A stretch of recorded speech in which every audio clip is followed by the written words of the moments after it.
Hi, I'm Britta Hubbard. I teach at Gunnison Middle School, and this video is going to talk about how to spend money on behalf of the school district here at Gunnison Community School, how to deal with your receipts, how to do purchase order requests, how to do check requests, how to record your spending, and how to utilize credit cards here in town for purchases. I made this video, or I'm making this video to help Deb out and hopefully help the new teachers understand how spending happens here at the school district. Reach out to Deb with questions, but please watch this video first before you do so. Thanks. First thing I'm going to talk about is spending money here in town. There's a lot of different ways that money can be spent on behalf of the school district, but I'm going to talk about utilizing the school credit card as well as your individualized school district credit card. So staff will be issued these credit cards. They're school district cards with our names on them. They have our names, the credit card information, the tax exempt ID, and then of course signature line and the security code on the back. If you're going to be making a purchase in town, this is what you need to be able to go make that purchase. In some cases, you might have also had to fill out a purchase order form beforehand. You can talk to Deb about that. I'm going to talk about just going in and using your credit card. Say, for example, the place like Walmart. I'm also going to talk about City Market, Safeway, and a couple other smaller local vendors. When you go in to make a purchase, the first thing you're going to do once you get up to the cashier stand is tell the cashier that it is a tax-exempt purchase. They'll have some documentation and things that they need on their end. So, for example, at Ace and at Safeway, they'll give you a notebook or a credit clipboard, and you'll write in some information on there. Your name, the amount, the tax-exempt number, the date, and the address to the school district, which is 800 North Boulevard. That's the school district administrative offices as well as Lake School address. So you're going to give that information. Then you'll run your card just like any other purchase, and then they will give you a receipt. Most receipts already have on there what you bought, how much it was, and then your total. If your receipt is only a credit card receipt, Visa $25 with no details about the purchase, you need to request an itemized receipt. Places where this might happen are the corner cupboard, in my experience, and at the Gunnison Health and Vitamin. The corner cupboard request a handwritten receipt because they don't have the way to print one off, so they might write down on their receipt book 6 pot holders, 2 pans, 3 knives total, and so I would hand that in along with the credit card receipt. Gunnison Health and Vitamin will automatically create a credit card receipt, and then you just have to ask for the itemized receipt, which says how much you bought of which things and how much they were. So every purchase where you're going in and using your credit card, you need the credit card receipt and the itemized receipt. If they're separate, just the regular receipt with all the information on there if it's on the same receipt. At Walmart, they have a special way of recording their information that is different from everybody else. Their organizational system, they actually use these cards, and they have a different unique number, not our tax-exempt number, that gets used in their system. So you will need one of these little Walmart cards from Deb in order to go make purchases at Walmart. City Market, they have a form that they like to have filled out with every single purchase. It looks like this. City Market also, we have these individualized school district cards with our names on them, but the school district actually has a City Market card, and that is the preferred way of purchasing at City Market. You would get the City Market card from Deb, and then you'll get one of these forms that's pre-filled out from Deb with the information that you need on it. If you forget this form, the cashier at City Market will have one. They'll give it to you, and you can just fill it out. Again, name of the school district, address. It'll call for your name, signature, and then the tax exempt number is here. And again, it's the tax exempt number off your credit card, or off the school credit card, I should say, in the case of City Market. Deb has set hours where she likes credit cards to be picked up and dropped off, so go during those set hours to get the cards, whether they're your individualized cards or whether they are the City Market card. Once you've done your purchases, wherever they are in town, you have to remember to get your receipt. I've already said the word receipt like 20 times. I'm going to say it 20 more times. The receipt is so important. If you lose it, to get a replacement receipt is a pain in the rear. So don't lose it. Just hand it in to Deb within a day or two of making your purchase so that you don't have high risk losing it. You are not ever going to just hand her this receipt.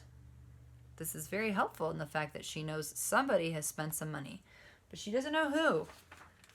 So you need to fill out this form, the purchasing card receipt form. You're going to tape your receipt on here. If it's really long, don't worry about it. Just fold it up underneath the top part of the receipt, tape it on there, and then go ahead and fill this out. Again, it's going to ask for your name, date, vendor, amount, and account number. Let's talk about account numbers for a second. Gunnison Watershed employees are issued in general instructional supplies account budget. That is money that the school district and your principal has earmarked for you to spend. It's called the general instructional supplies. It varies from person to person, from department to department. You're going to go ahead and write right here, general instructional supplies, unless you know your account number. If you know your account number, great, write it down. If you don't, write general instructional supplies, and Deb will get the correct account number. Some teachers also have what's called an activities account. An activities account is the account that's funded by student fees. So when students pay a fee to take your class, that money goes into your activities account, and then you can spend that money first. Spend your general instructional supplies money first, and then move into your activities account. Your general instructional supplies money needs to be spent, recorded, earmarked for spending by January 31st. When you get an email from Deb that says, I need all purchase requests by January 31st, that's what it's talking about. She will not accept them after January 31st. So you need to go ahead and earmark that money and know what you're going to be spending it on by the 31st of January. What date? 31st of January. Good job. What do you need to make sure that you're turning in every single time you buy something? Receipts. Good job. You guys are so smart. Okay, now let's talk about what if you can't pay somebody with a credit card? For example, I have to get the knives sharpened, and the gentleman who does it, he does not take a credit card. He takes checks. So I drop off my money. I drop off the knives to be sharpened at the corner cupboard. They go to the man who sharpens them. He takes them back to the corner cupboard. I go pick them up, and I got my sharp knives, and I've got a invoice. I'm going to take that invoice, and I'm going to attach it to the check request form. I'm going to fill out this information. I'm going to hand in my invoice along with my check request form to Deb, and then a check will be issued to the vendor. That's how you get checks issued. Purchase orders. Let's say, for example, I am making a purchase on Amazon. What I need to do is I'm going to use this form. I'm going to fill out the information up here. She does not need the address, physical address of Amazon. She just needs the name, the date, the vendor. In fact, I don't think Deb even needs the fax and email because she's got the Amazon thing sorted out perfect. But anybody else that you need money, that you're doing an order form online, you need to go and get as much of this information as you can for her. Talk to her if you can't find it. And then here you'll put down what it is that you need. And then documents attached. Yes, yes, yes. You should attach documents. You should put everything into your cart, print the cart off, and then attach the cart printed pieces to this form. In addition to that, you want to open up an email or a doc. For every item you want, you need to copy a link into the email or doc to be sent to Deb so she can click on those links and get the things that you need without having to search every item in Amazon. Help Deb out. Do this well. That's a purchase order. Another place that you might need to do a purchase order for might be like, for example, the paperclip.